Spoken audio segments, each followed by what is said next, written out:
भीमराव अंबेडकर की दिखाई राह आसान नहीं थी। उस पर चलना जीवन को दांव पे लगाना था।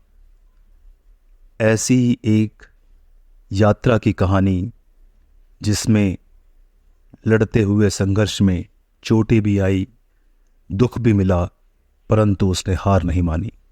दलित संघर्ष की गाथा एक है बहन जी। आइए सुनते हैं इस श्रृंखला की तीसरी कड़ी। यह मायावती जी के जीवन में एक महत्वपूर्ण मोड़ साबित हुई क्योंकि वह राम की टीम में शामिल हो गईं और 1984 में बहुजन समाज पार्टी बसपा की सदस्य बन गईं। एक साधारण पृष्ठभूमि से एक प्रमुख राजनीतिक हस्ती तक की मायावती जी की यात्रा इस प्रकार है सचमुच विस्मयकारी। उत्तर प्रदेश के एक छोटे से गांव में बड़े होने के दौरान कई चुनौतियों और बाधाओं का सामना करने के बावजूद वह सामाजिक न्याय की अपनी खोज में दृढ़ रहीं। काशीराम जी के समर्थन और मार्गदर्शन ने उनके राजनीतिक करियर को आकार देने में महत्वपूर्ण भूमिका निभाई। हाशिए पर मौजूद समुदायों के उत्थान और गहरी जड़ें जमा चुकी जाति व्यवस्था को खत्म करने का मायावती जी का जुनून राजनीति में उनके प्रवेश के पीछे प्रेरक शक्ति बन गया।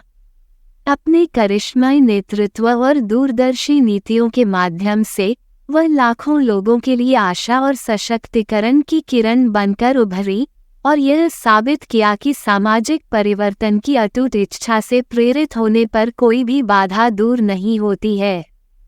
मायावती जी की यात्रा और उसके बाद बहुजन समाज पार्टी के भीतर उनके उत्थान पर काशीराम जी की सलाह के गहरे प्रभाव को कम करके आंका नहीं जा सकता। उनके दृढ़ संकल्प, बुद्धि और अटूट प्रतिबद्धता को पहचानते हुए कांशीराम जी ने उन्हें सदियों से भारतीय समाज को परेशान करने वाली दमनकारी जाति व्यवस्था को चुनौती देने की उनकी क्षमता को स्वीकार करते हुए अपने अधीन ले लिया। मान्यवर कांशीराम जी के मार्गदर्शन में मायावती जी ने अपनी नेतृत्व क्षमताओं को निखारा और जमीनी स्तर पर संगठन में अमूल्य अनुभव प्राप्त किया। साथ में उन्होंने एक परिवर्तनकारी यात्रा शुरू की, हाशिए पर मौजूद लोगों को सशक्त बनाया और भारतीय राजनीतिक परिदृश्य में क्रांति ला दी।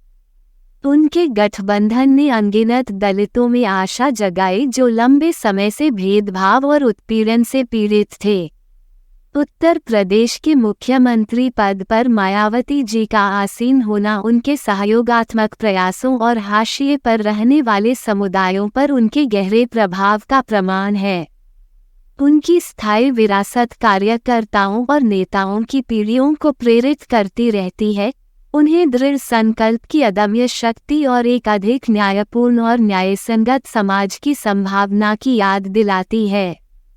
एक संसद सदस्य के रूप में मायावती जी की भूमिका और योगदान के बारे में गहराई से जानना और उनके प्रभाव की गहराई को समझना जरूरी है। अपने पूरे कार्यकाल के दौरान मायावती जी ने लगातार हाशिए पर रहने वाले समुदायों के अधिकारों और उत्थान की वकालत की। अपने मंच का उपयोग उनके मुद्दों पर प्रकाश डालने और प्रभावशाली नीति सुधारों की वकालत करने के लिए किया। सामाजिक न्याय के प्रति उनकी अटूट प्रतिबद्धता ने न केवल उनकी अपनी पार्टी के भीतर बल्कि पूरे राजनीतिक क्षेत्र में सम्मान और प्रशंसा अर्जित की है। मायावती जी ने शैक्षिकी सुधार, भूमि अधिकार और महिला सशक्तिकरण जैसे महत्वपूर्ण कारणों का सक्रिय रूप से समर्थन किया है, लगातार विधायी परिवर्तनों पर जोर दिया है जो हाशिए पर रहने वाले समूहों द्वारा सामना की जाने वाली प्रणालीगत असमानताओं को संबोधित करते हैं। उनकी विधायी उपलब्धियों ने न केवल लाखों लोगों के जीवन को बेहतर बनाया है बल्कि साथ ही राजनेताओं के लिए भी एक अनुकरणीय मिसाल कायम की है। सामाजिक न्याय के प्रति मायावती जी का समर्पण अमीरों और गरीबों के बीच की खाई को पाटने और सभी के लिए समान अवसर सुनिश्चित करने के उनके अथक प्रयासों में स्पष्ट है।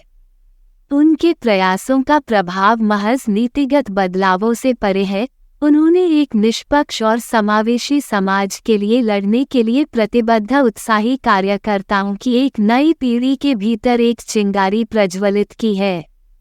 मायावती जी के अटूट समर्पण के साथ प्रणालीगत असमानताओं से रहित भविष्य की आशा निहित है, जहां व्यक्ति अपनी पृष्ठभूमि के बावजूद आगे बढ़ सकते हैं। 1984 में मान्यवर कांशीराम जी ने बहुजन समाज पार्टी बसपा की नींव रखी। भारत के संविधान के पीछे के प्रतिभाशाली दिमाग प्रख्यात B.R. अम्बेडकर से प्रेरणा लेते हुए पार्टी अनुसूचित जाति, अनुसूचित जनजाति और अन्य हाशिए पर रहने वाले समुदायों की सामाजिक स्थिति को ऊपर उठाने की अपनी प्रतिबद्धता में दृढ़ है। विचारशील नीतियों के कार्यान्वयन और भर्ती में सकारात्मक कार्रवाई के माध्यम से बीएसपी इन वंचित समूहों को समान अवसर और सशक्तिकरण प्रदान करने का प्रयास करता है। विशेष रूप से पार्टी सरकारी पदों पर अनुसूचित जाति के सदस्यों को शामिल करने और ग्रामीण विकास कार्यक्रमों में अग्रणी होने की वकालत करती है। ये भारत में आरक्षण की अवधारणा के अनुरूप है, एक निष्पक्ष प्रणाली जो पिछड़े वर्गों, अनुसूचित जातियों और अनुसूचित जनजातियों के व्यक्तियों के लिए सरकारी पदों और विश्वविद्यालय सीटों का एक अनुपात निर्धारित करती है। एक है बहन जी, दलित संघर्ष की गाथा श्रृंखला की तीसरी कड़ी समाप्त। आगे सुनने के लिए हमारे साथ बने रहे। धन्यवाद। आप देख रहे थे गॉड ब्लेस टीवी हिंदी। हमारे साथ जुड़ने के लिए सब्सक्राइब अवश्य करें।